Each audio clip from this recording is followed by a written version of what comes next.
Hey, what's up? My name's Megan, and today I am here to tell you how I started my multi-million dollar business when I was 17 years old and how I did so without investors.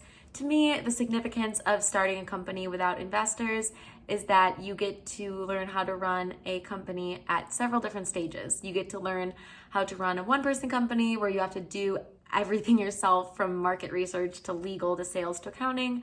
You get to learn how to run a medium-sized company where you can probably only afford to hire people who haven't had jobs or experience before. So teaching someone new something new is just crazy learning experience in and of itself.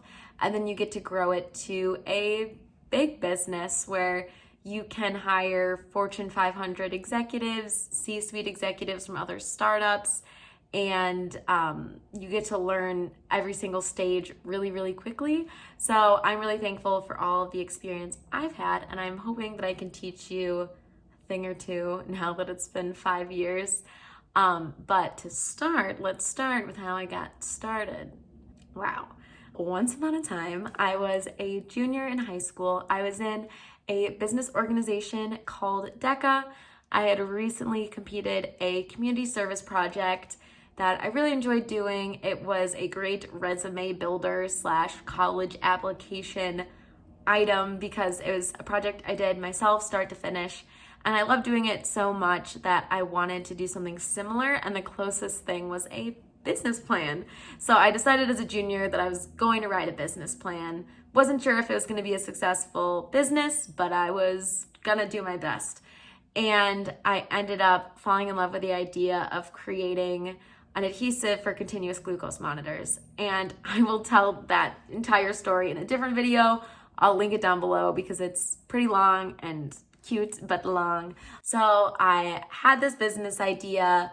I had the beginning of a business plan that I started writing from the template on the DECA website, which is very convenient.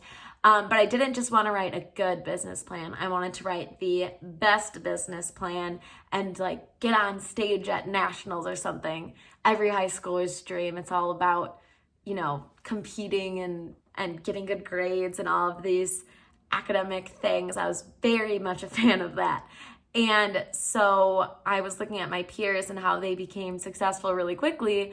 And I noticed that they would go to summer camps. So my friends who got really good at basketball went to basketball camp. And my friends that got really good at coding and got really cool tech internships went to coding camps. So I was like, there's got to be an entrepreneurship camp, logically. And there actually was. So I found an entrepreneurship camp and I applied and got in.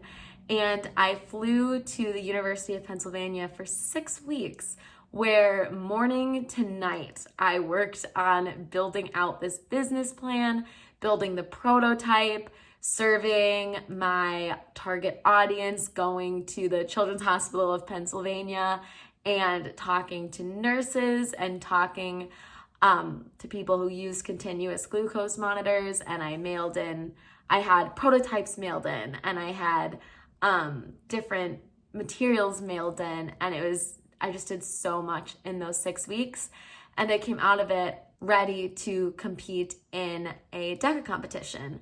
I ended up doing really well. I'll have to tell my techniques in a different video, but I did really well. I got 8th place internationally, and I felt very successful. And then the business competition ended, and I had gotten 8th place, and it was that resume builder line item that I wanted it to be.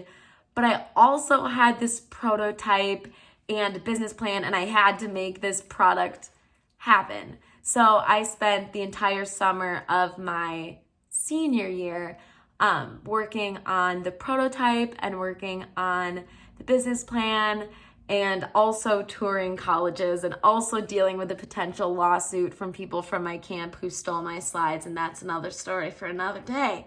But I spent it building the heckin' business, but I had no money still, which you will find is an issue if you want to build a product business, because I soon learned that the minimum order quantity for printing on medical adhesives is like 7,000 units, which would have cost me my entire life savings.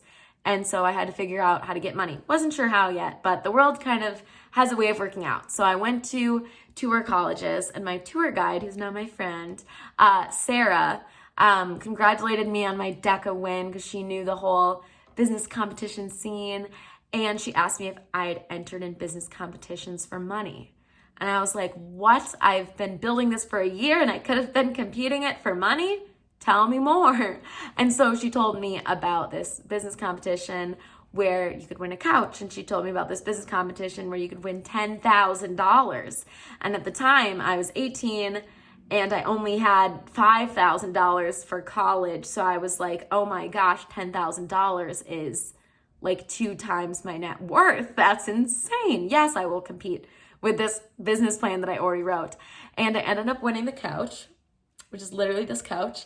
You can see how indecisive I am by how I figured out what type of art I'm going to put here. Anyway, and I also won the $10,000. And I was like, wow, let's keep this going. And so as I was building out the product and testing different prototypes with my customers, I was also competing in business competitions for an entire year. I won $5,000 and $10,000 and $12,000 and $1,000 and then $75,000. And that was my seed capital. And I didn't have to give away any equity, and I didn't have to have any investors kind of making decisions for me. I still got to be independent and run my own company. But while I was pitching to win the money, I was simultaneously prototyping.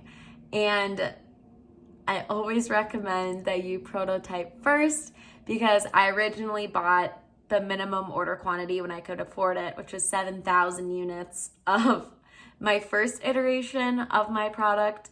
And then when I gave it to my customers, they liked it, but they had a better idea. They wanted me to create tapes for a completely different device that needed to stay on longer, and my material was really good for keeping tapes on longer. And I had no money left at the time. This was like in the middle of my competition run. And I made tapes by hand, making sure that they were the right tape.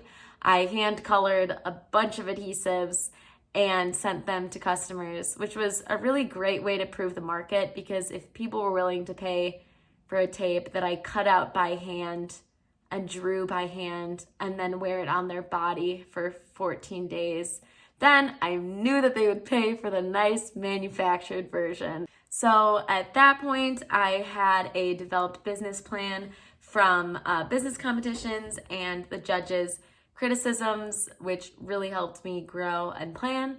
I had money from the business competitions, and I had prototypes that I was building along the way, and so I was ready to manufacture. And when I could afford to manufacture the final product, I no longer had to spend 6 to 10 hours a day making the adhesives, so I could afford to hire people, which was very exciting and kept things moving a little faster. And there things really ramped up. We went from producing and running the company out of my house to producing and running the company out of my dorm to when I eventually dropped out of school and accepted the Teal Fellowship, running it out of my apartment. And then I want to say that it was March of 2019, we finally got an office. So this is like 3 or 4 years into the business. We finally got an office. We got an office in a co-working space. We had lots of fun. We stayed up super late working on the product kind of as a college startup, living our best lives. And then as it grew and grew, we moved to a suite and eventually to our office now, which we just moved into last week. And it's a big open space with lots of windows, and soon it's gonna have so many plants. But we moved from up and up and up, just selling and learning and growing. And I feel like there were so many more details that I could give you leading up to this point. But I think the main points were that business competitions really help you start a business without investors, and that you can grow from running things by yourself to running things with students to running things with executives. You don't have to jump right into hiring the experienced people. I hope that gave you at least some sort of an idea of how I got started and some foundation to think about if you want to start a business. And if you do and you have some questions, feel free to comment them below or DM me on the social medias. And feel free to smash the like button or subscribe if you want me to make more videos, because that'd be fun. Anywho, thanks for tuning in and have a great rest of your day. Bye.